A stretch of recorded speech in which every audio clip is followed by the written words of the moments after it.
बड़ी खबर इस वक्त आपको देते हैं। आर्थिक आधार पर आरक्षण को सुप्रीम कोर्ट की मोहर लगी, क्योंकि 3 जजेस का फैसला जैसे ही पक्ष में आया वैसे ही ये बड़ा फैसला, ऐतिहासिक फैसला आर्थिक आधार पर आरक्षण मिलने का, तो वैसे ही इसे अप्रूव माना गया।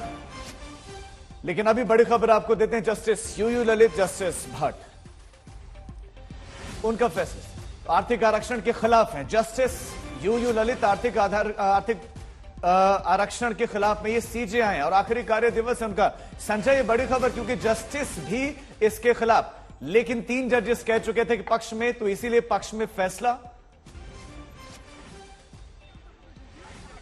जी हां, और अभी मैंने सुप्रीम कोर्ट के वेबसाइट पे देखा है कि चीफ जस्टिस और जस्टिस भट्ट इस सरकार की इस नीति के खिलाफ हैं, बाकी 3 जज इसके सपोर्ट में हैं। तो जिस समय ये अलग अलग फैसले आ रहे थे उस समय भी मुझे ये लगा था कि कहीं 3-2 से मामला इस पार होता है या अधर में रह जाता है, ये देखना होगा। 3-2 से यानी बहुमत का फैसला मान्य होता है। ये पुरानी परंपरा है कि जब फैसला सुनाया जाता है और एक डिसेंट जजमेंट होता है, यानी विभक्त फैसला होता है, तो जो पहले बहुमत का फैसला होता है उसे पहले सुनाया जाता है, अल्पमत का फैसला आखिर में सुनाया जाता है। इसका उल्लंघन एक बार ही हुआ था, जिस समय 3 तलाक वाले मामले में चीफ जस्टिस केहर, उन्होंने अल्पमत होने के बावजूद अपना फैसला पहले सुनाया और इसलिए मीडिया में कंफ्यूजन हुआ कि फैसला पहले सुनाया जा रहा है तो हो सकता है ये बहुमत का फैसला हो। लेकिन आखिर में उन्होंने बड़े अपने अंदाज में कहा कि हालांकि ये फैसला अल्पमत का फैसला है, बहुमत का फैसला अब सुनाया जाना है। तो उस समय ये लगा था कि उस परंपरा का उल्लंघन था,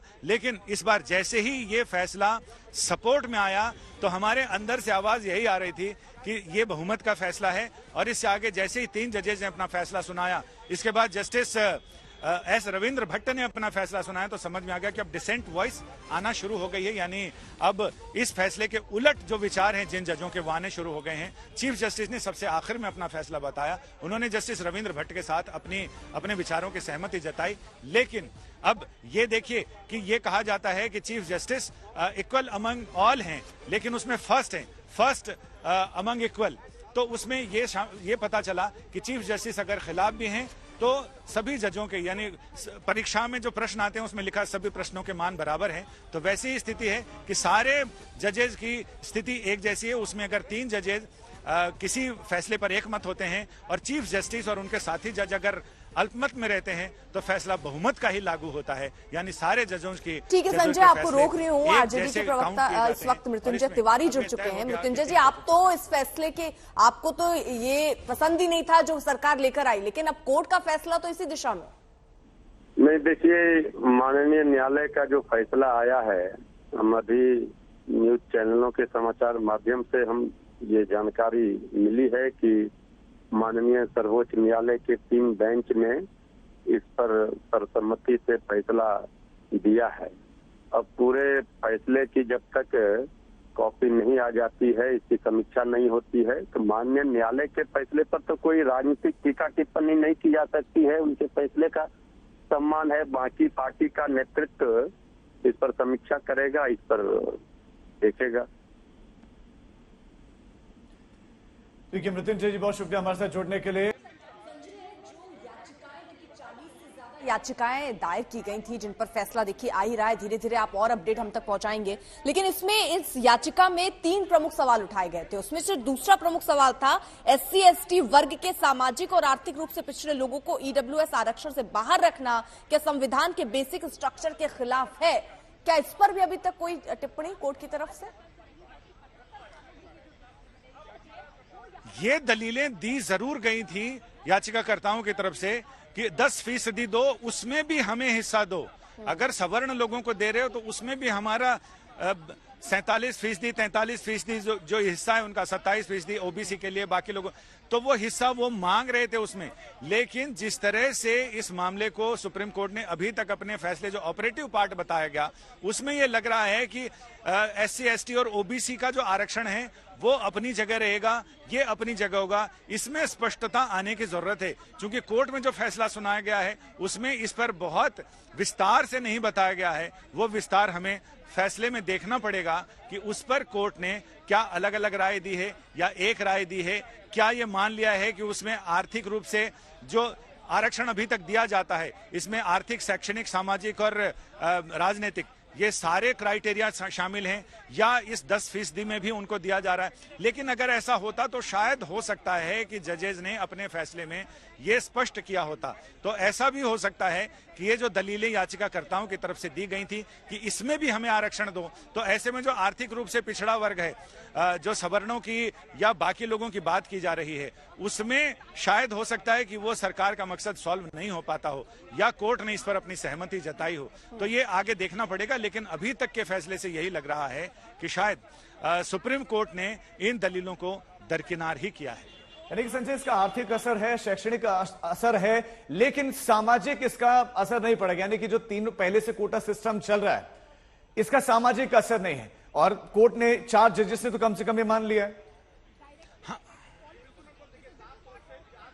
हाँ, सरकार ने अपनी दलीलों में साफ कहा था कि इस पर अब तक जो कोटा दिया जा रहा है, अब तक जो आरक्षण की व्यवस्था है, उस पर कोई बुरा असर नहीं पड़ेगा, उस पर कोई असर नहीं पड़ने वाला है। ये हमने अलग से व्यवस्था की है ऐसे लोगों को जो आर्थिक रूप से पिछड़े हैं और वो समाज की मुख्य धारा में नहीं आ पा रहे हैं, उनके बच्चों को नई अपॉर्चुनिटीज नहीं मिल पा रही हैं। ऐसे प्रतिभाशाली लेकिन गरीब लोगों के लिए हम यहाँ इंतजाम कर रहे हैं, शिक्षा में और नौकरियों में आरक्षण। अब इस पर यह भी फैसले के विस्तार में जाएंगे तो यह भी पता चलेगा कि क्या जिन शैक्षणिक संस्थानों को सरकारी मदद नहीं मिलती है, क्या उसमें भी ये आरक्षण का नियम लागू होगा, उसमें भी सरकार आरक्षण लागू कर सकती है।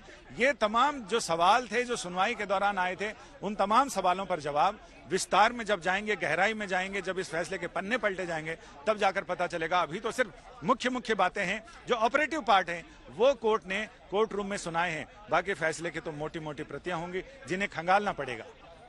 संजय, इसके साथ साथ जैसे अभी आपने कहा और चीजें सामने आती जाएंगी, वैसे क्लियर होती जाएंगी, लेकिन यहाँ पर 5 जजों की बेंच जो है इस पर फैसला सुना रही थी। 4 की सहमति एक पक्ष पर है और 1 की सहमति कुछ अलग दिख रही है। जजों में किस तरीके का मतभेद दिख रहा है जो फैसला अभी तक आया उसमें? इसमें साफ साफ मतभेद है कि 4 जजेज समर्थन में हैं, उनकी रीजनिंग अलग अलग जरूर हो सकती है। इससे पहले भी मैंने अपने दर्शकों के साथ ये साझा किया था कि कई बार ऐसा होता है कि जजमेंट अलग अलग लिखते हैं लेकिन मूल भावना पर सारे सहमत होते हैं, लेकिन वहां तक पहुंचने की रीजनिंग, जैसे अपने यहाँ भारत में कहते हैं कि सभी धर्म एक ही शिक्षा देते हैं, बस ईश्वर तक पहुंचने के रास्ते अलग अलग हैं, सबके अप्रोच अलग अलग होते हैं, लेकिन सब एक मुद्दे पर सहमत होते हैं। 4 जजेज इस मुद्दे पर तो सहमत थे, लेकिन चारों की रीजनिंग अपनी अलग अलग थी, इसलिए उन्होंने अलग अलग फैसले लिखे।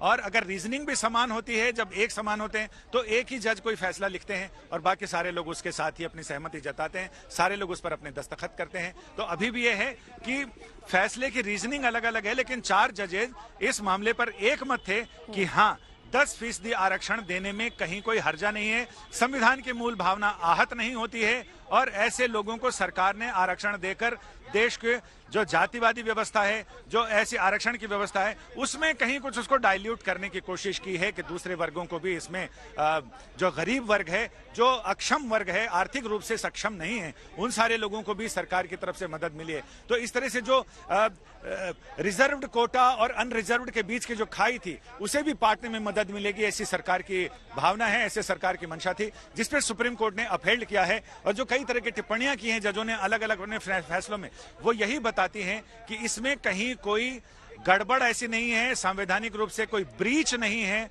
और ये संविधान सम्मत व्यवस्था है और सरकारों ने अगर ऐसा फैसला किया है तो इसमें कहीं कोई हर्ज नहीं है, इसे दिया जा सकता है, यानी सरकार की नीति को अपहेल्ड किया है। संजय, एक बहुत बड़ा प्रश्न है, वो प्रश्न ये है कि आपके इस आरक्षण का उद्देश्य कब पूरा होगा? क्योंकि आपने SC, ST, OBC को आरक्षण दिया, एक समय सीमा के लिए दिया, लेकिन वो समय सीमा बढ़ती चली जा रही, समाप्त कब होगी, ये बस प्रश्न रहते हैं और कोई उस पर हाथ भी नहीं डालता है। लेकिन आर्थिक आधार पर आरक्षण, इसकी समय सीमा क्या होगी?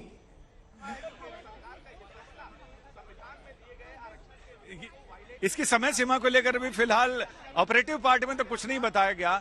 यह सवाल संवैधानिक जरूर है जो आप पूछ रहे हैं कि एक समय सीमा थी, लेकिन अब इसके मायने राजनीतिक हो गए हैं। इस संवैधानिक सवाल का जवाब राजनीतिक होगा और राजनीतिक ऐसा होगा कि कोई भी पार्टी इसमें हाथ डालना नहीं चाहेगी, इसलिए बस जैसा चल रहा है वैसे ही चलता रहेगा, क्योंकि अब तो क्रीमी लेयर की बात भी आई। क्रीमी लेयर को लेकर भी आरक्षित वर्ग है, उनका यह कहना है कि क्रीमी लेयर से कोई फर्क नहीं पड़ता, अगर हम आगे भी आ गए हैं तब भी हमारे बच्चों को आरक्षण का लाभ मिलना चाहिए। तो इस पर एक अलग बहस की शुरुआत होती है, जिस पर मामला सुप्रीम कोर्ट में है।